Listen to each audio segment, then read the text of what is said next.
In 1830, Barthélemy Timonier, a French inventor, was actually commissioned by the French government to invent a sewing machine in order to be able to successfully mass produce uniforms for the French army, because to the surprise of probably no one watching this, the French were having yet another revolution. Cue Les Mis.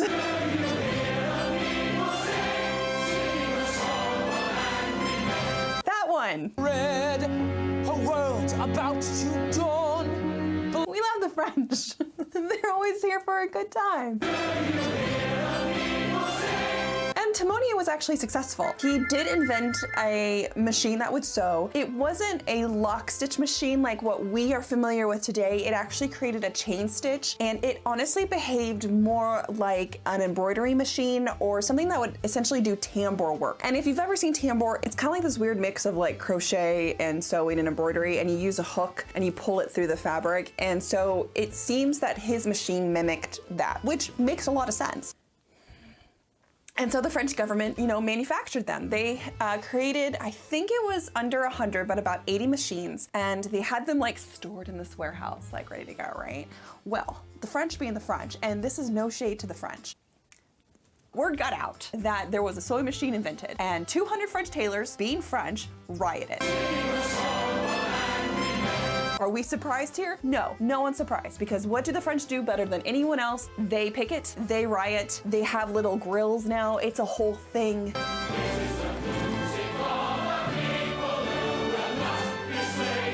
They burn stuff down. They do what French do, and they do it really, really well. They found the warehouse. They burnt the warehouse to the ground.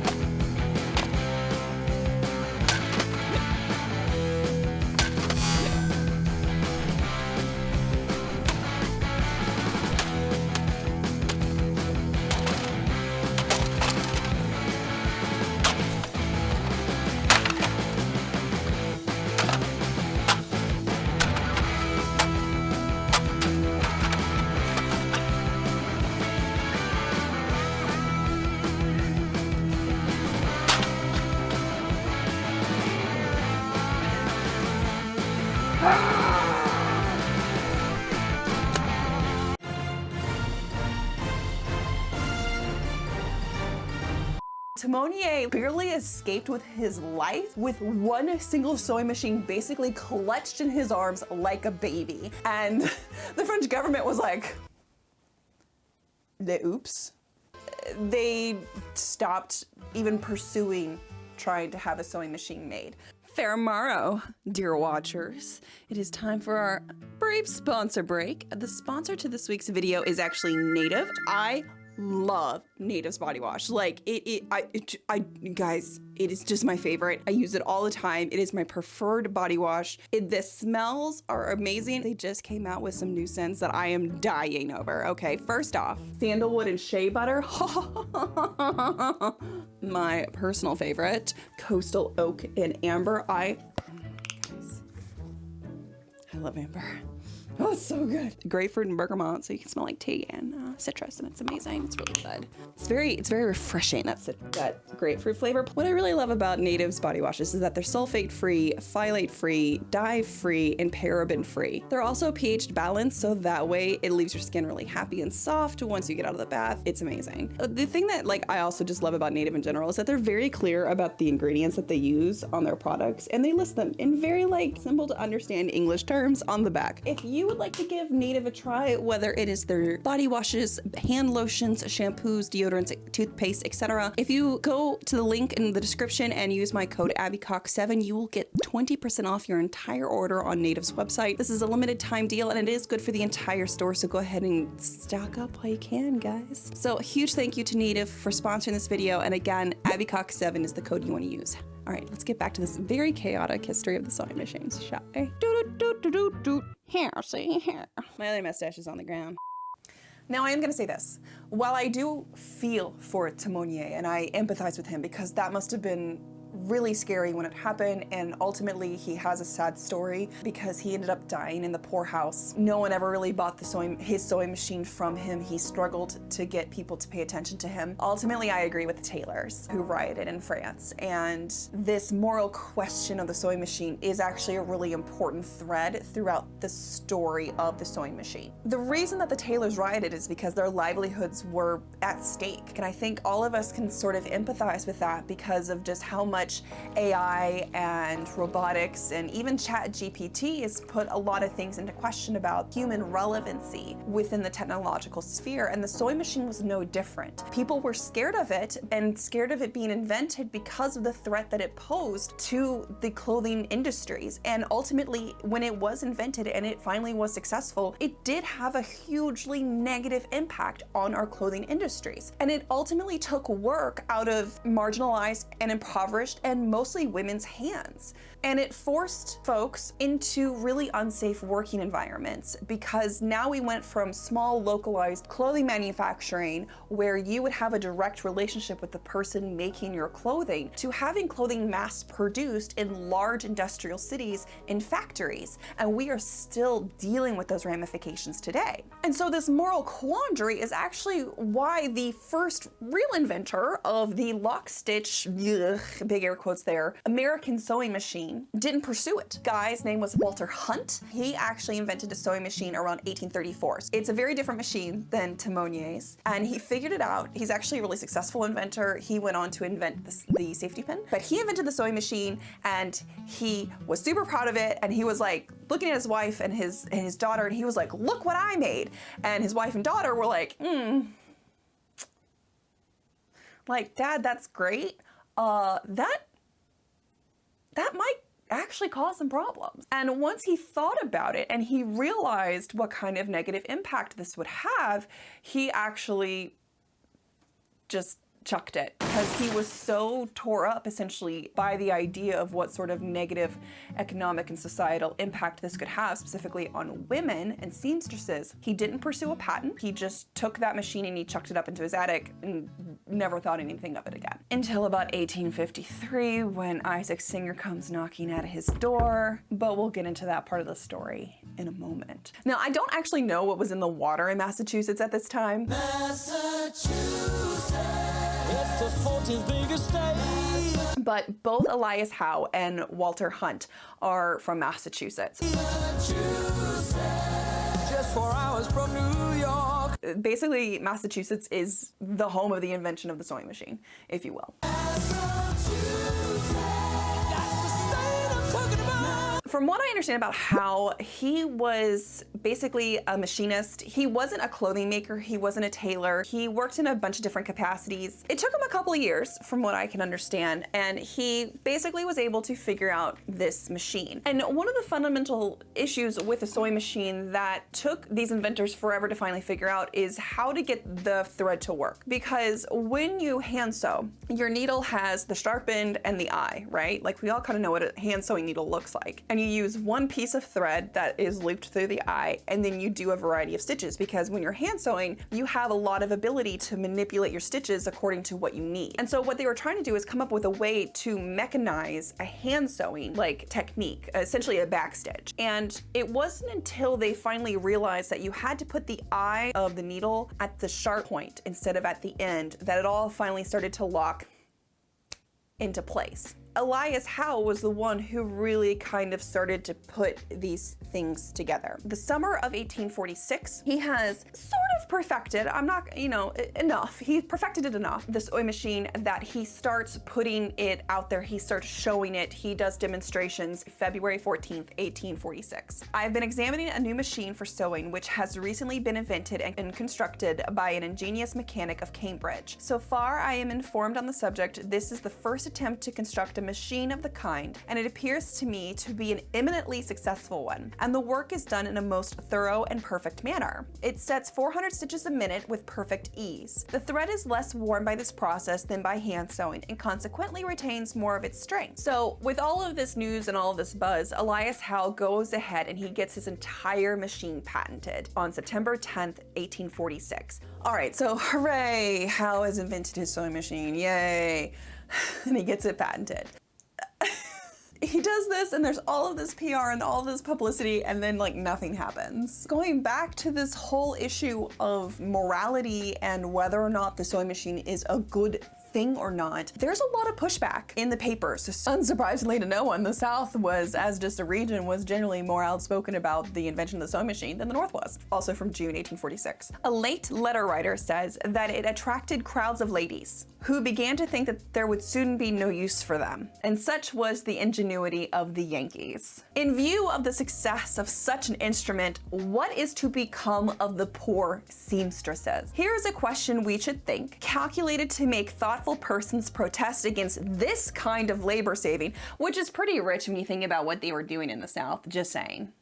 The other issue with Howe's sewing machine is how expensive it actually was, because while he was able to invent a sewing machine, he wasn't able to invent a sewing machine that could be mass produced quickly, effectively, and cheaply. It seems to have cost him anywhere between $200 to $300 to make his sewing machine, just for him to acquire and to do the work necessary. And so that means he really couldn't sell his machine right off the bat for anything less than $300. And because of that, he decided to take his machine to London. He keeps trying to sell his machine, and it just isn't working. Because again, it's too expensive and everyone's kind of like, we don't know how we feel about this, and it's really expensive. He's like, please just buy my machine for me. And they're like, no, I don't think so. And Howe's wife is really sick. And it gets so bad that he has to borrow money to get his wife and his kids back on a ship to send them back over to America. So he was so desperate. Okay, this is how desperate he was. He was so desperate because he needed to get back home because his wife was dying, that he ends up pawning his machine and his patents in England to be able to get essentially £4 to pay off his debts, to be able to afford a ticket home. He manages to get home just in time for his wife to die and for him to say goodbye, but he was so broke he didn't even have a suit. He had to borrow a suit from his brother-in-law to bury his wife. Like, that's literally how the story goes. What we have now is a man who has nothing to lose because he's literally lost it all. And for all of my astrology girlies out there, his wife died in April of 1849. And guess when his Saturn return started? April 4th, 1849. So we are in some Saturn return energy here for Elias Howe. And this is where shit gets good. Because while Elias Howe was over there basically begging people to pay attention to him and his sewing machine, and his wife is sick and he's broke and he has no friends, he has no family, and everything is just going wrong for Howe. Over here in America, there are now just sewing machines everywhere, and there are cheap machines everywhere, and he shows up to everyone talking about all these other people's machines, not Singers, not yet, but like Bradford and Wheeler and another one, all these different brands selling these sewing machines for cheap. And he comes over, he's like, what just happened? Excuse me, because they're just ripping off his patents. Like, they didn't invent new machines. No. They took Howe's patent and they went, I like that. And then like they tweaked it just a little bit to try and like skirt around the whole patent thing, but they couldn't change it entirely because eye of the needle, guys, the eye in the needle, that's a really important part. And so here we have Howe, dead wife, broke, 3 kids, no money, and he is just like, oh, it's on, motherfuckers. It is on. And so Howe is pissed. He is mad. And so he starts off nice. He sends letters to all these other businesses and he's like, hey, you know what, my guys? You're kind of stealing from me, my intellectual property. How about you pay me a license instead and I'll be cool with it. You know, just give me a little bit of money and we're good. And they're like, nah, we don't care. And Howe's like, oh, okay, so then it's on then. And so Howe manages to scrounge up $100 within a couple of months, and he sends a friend over, well, he not sent a friend, but a friend was going over to England, and he gives this man the money that he needs to get Howe's patents out of the pawn shop that's apparently in Surrey and bring them back to the United States. So then now let's flash forward to autumn 1849. Howe has his patents back, he has his machine back, and this man is lawyered up. And he starts suing the ever-loving shit out of everybody, and he wins. This man is just like, win. He's like, I told you. All I do is win, no matter what. Got money on my mind, I can never get enough. So that was 1849, all right? We got Hal, got his patent back. He's lawyered up and he's suing the shit out of everybody. But we have a new player to the game. Isaac Merritt Singer.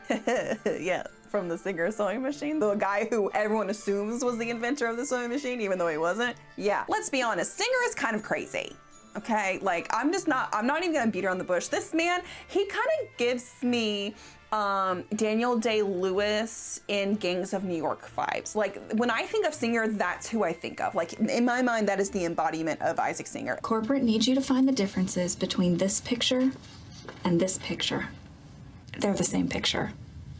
Now, Isaac is actually working on a machine that is pretty different from Hal's in a lot of ways. The nuances of the differences get brought up into the court debates. We're not really going to dig into them here because frankly, they're sort of irrelevant. One of the things that Singer did really, really well is he did invent the presser foot, and he also was able to streamline the mechanical and like the mechanizations of the sewing machine to make it really, really easy to manufacture and to make it really cheap to manufacture, and that's really important for the Singer sewing machines. Now, I will also say today, the Singer company doesn't give a flying flip about how either, because when you go to the Singer's website and you look up like the history of the sewing machine, 1850, Isaac Singer invents the practical sewing machine, and that's the key word there. That's why they can say that. So here comes Hal onto the scene in the early 1850s, okay? And he's like, well, bam, I'm here. I am Singer, and I have a new sewing machine, and you want to buy it because it's a great sewing machine. It can work on leather, it can work on clothes, you can make shoes with the sewing machine.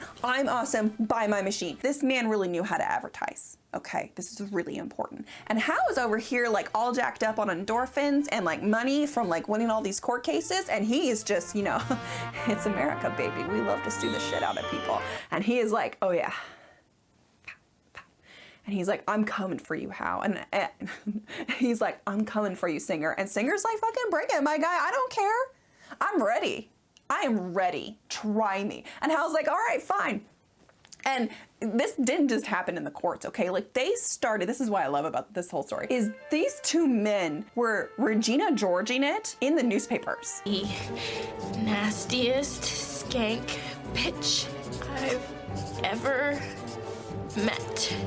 The other thing about Hal is like the articles that he was putting out into the newspaper not only threatened like Singer and other people who were basically stealing his machine designs, but he was also threatening the general public from buying those machines. He did not care if you were a single mother just trying to feed your family by being a seamstress. He was like, I will sue you too. From October 22nd, 1852, the public are cautioned against purchasing spurious machines, as all sewing machines now in use infringe upon this invention, and all parties who have infringed by using machines or otherwise who wish to save legal expenses may obtain proper licenses under the original patent by applying above. So we have like Hal's whole thing, and then literally right below we have Singer with his ad. These machines are now used by the principal shoe manufacturers, saddlers, and clothiers throughout the United States, and are everywhere regarded as the wonder of the age and the great labor-saving machine of the 19th century.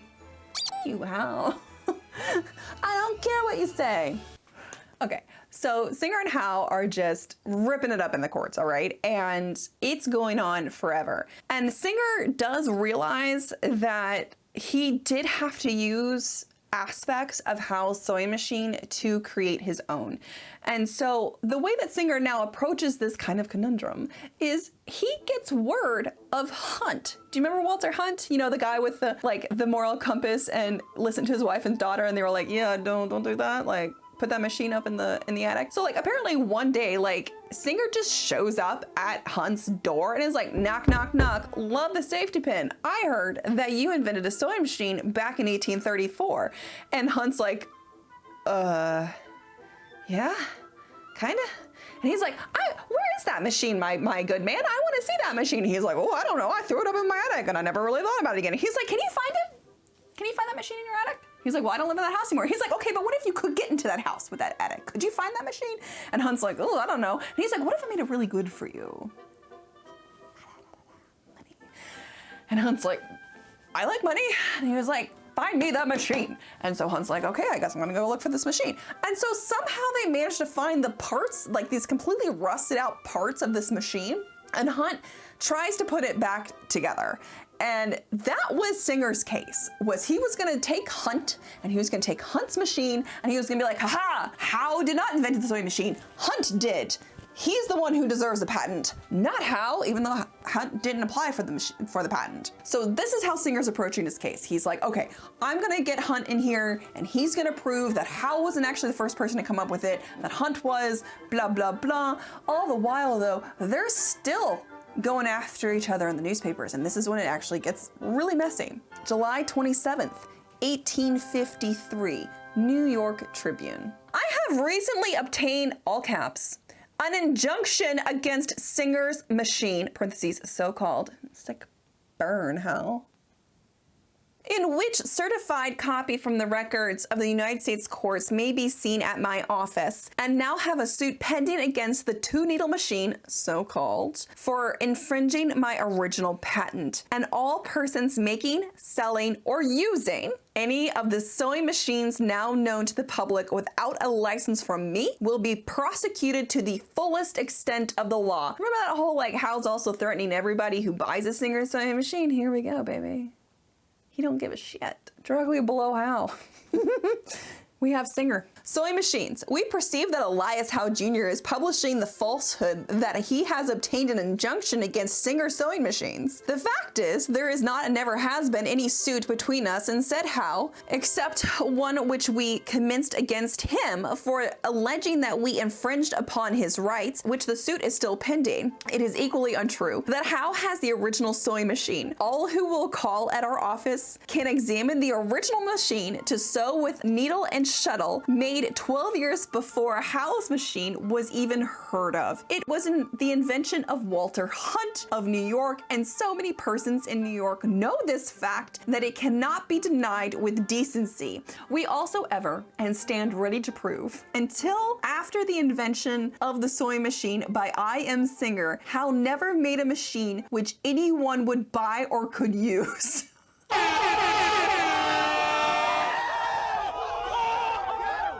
We are ready, as we have hitherto been, to sell our unrivaled patent sewing machine and have full rights to sell them at our offices in New York, Boston, Philadelphia, Baltimore, Cincinnati at the low, low price of $100. I.M. Singer and Company. Boom! What a beautiful piece of American history. When Singer ran this ad in the New York Tribune, this made Howe so angry that he decided to sue the New York Tribune for running that ad as a libel suit. And this is kind of where I think everyone really started to reach their threshold of caring about these lawsuits, because up until that point, everyone was like, yeah, you know, this is a really important conversation and Howe's rights have been infringed upon. But Howe got so litigious and just so sue happy that everyone was kind of like, okay, now we're done. This is messy and this is ugly. And can we just go back to inventing stuff? The Scientific American ran an article in August after the news of the lawsuit came out. And they were basically, guys, can we focus on science and not lawsuits, please? Because I'm embarrassed. They wrote, some patent cases before our United States courts might well be represented by a snake with a tail in its mouth, endeavoring to swallow itself. It would also save the public from being inflicted with such quarrels as those of Howe and Singer. The courts finally make a decision on Howe versus Singer. And this is in July of 1854. And Howe, unsurprisingly, he won because he did hold the patent and Singer couldn't make a completely unique machine. And so Singer was required to pay Howe $15,000 in settlement fees.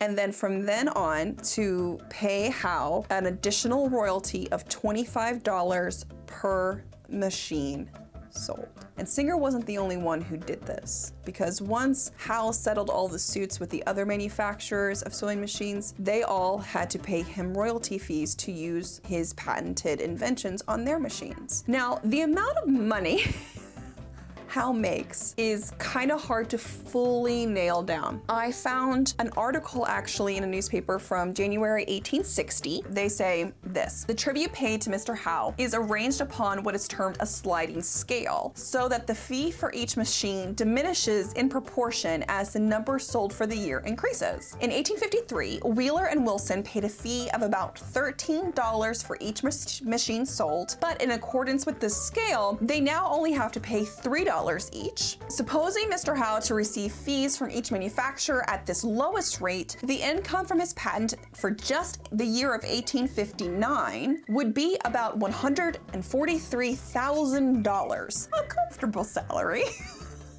And so in the 1872 book about the history of the sewing machine, Parton reckons that by the time Howe died, which was only in 1868, he was worth a couple of $1 million. Just in that, like, what, 20-year period? That's how much money he made on the sewing machine. That's how many sewing machines were sold. The question is, though, who actually won the war of the sewing machine? I don't think it was Howe. I think he won the battle. You know, it's not like he died in the poorhouse like Timonier did. He died a millionaire, a very wealthy man by any year standards, right? Singer ultimately had the last laugh because Singer understood manufacturing and that man understood good marketing. Singer was one of the first people to invest millions of dollars, not in today's money, but in 1860s money, on advertising. He understood how important it was to get word of his machine out there. And that focus on advertising and affordability of the machine is ultimately why when we think of sewing machine, we think of Singer today. The man was a genius. He was petty, but he was a genius, just like Howe was. Vintage and antique Singer sewing machine market is a thriving business. Thousands of YouTube videos on Singer sewing machines, the different models, the different years. There are databases devoted to looking up your serial number of your Singer sewing machine to learn what the machine is, what year it was made.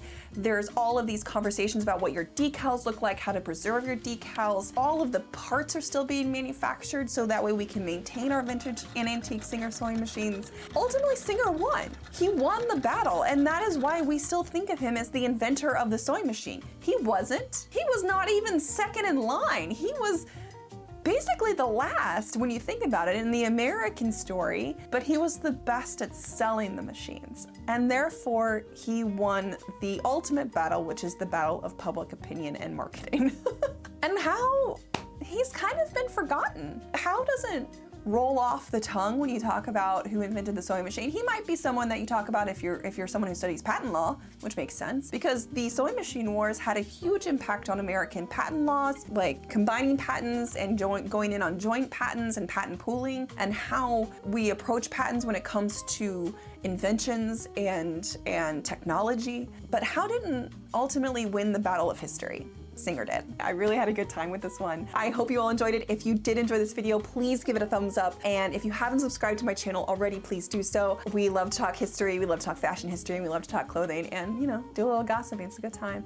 And with that, my friends, I hope you have a lovely rest of your week, and I'll see you back here next time. Bye. It's me, Mario. Perfect. I'm gonna look like my dad. It's gonna be amazing. Bonjour. Do not fuck with the French tailors. I'm a man. Cool. I look more like Weird Al than Elias Howe. Can we just take a moment for this grandpa, who also has been like photoshopped to hell and back? His face looks like rubber. A douchebag is a hygienic product. I take that as a compliment. Thank you. This is so big, it's like over my mouth. Like, no, don't focus on Anne Boleyn. There we go.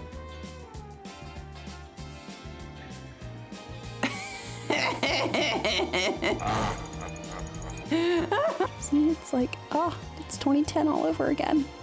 Like, I got my dandy top hat tilt. Oh, I feel really cool now. Holy shit. What a smoke show.